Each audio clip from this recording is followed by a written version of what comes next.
Une nouvelle méthode d'investigation du corps humain a été inventée, la miniaturisation. Grâce à elle, l'équipe de savants réunis autour du capitaine Nemo a déjà pu sauver une jeune femme. Ils entament aujourd'hui une nouvelle plongée. Que vont-ils bien pouvoir découvrir? Ce patient a perdu beaucoup de sang. Son état est critique. Il faut faire cesser l'hémorragie. Nemo? Oui, nous approchons de la blessure. L'écoulement sanguin est toujours rapide. Le sang est constitué principalement d'eau dans laquelle sont diluées les graisses, sucres, sels minéraux, hormones et protéines qui vont nourrir les différentes parties du corps ou réguler leur activité. Il transporte aussi les déchets vers les reins, le foie et la rate.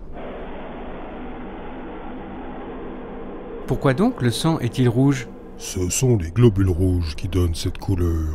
Ils représentent 99% des cellules du sang et transportent l'oxygène et l'oxyde de carbone entre les poumons et les différents organes du corps. Cette boule est différente. Oui, c'est un lymphocyte.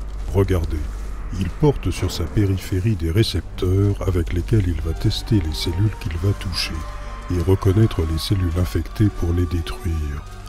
Certains lymphocytes peuvent garder la mémoire des infections rencontrées pour déclencher une attaque plus rapide s'ils les rencontrent à nouveau. On est immunisé. Exactement.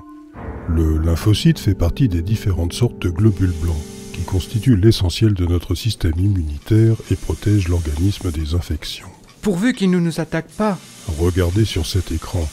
Ces points rouges sont des globules blancs qui patrouillent hors des veines pour explorer les tissus.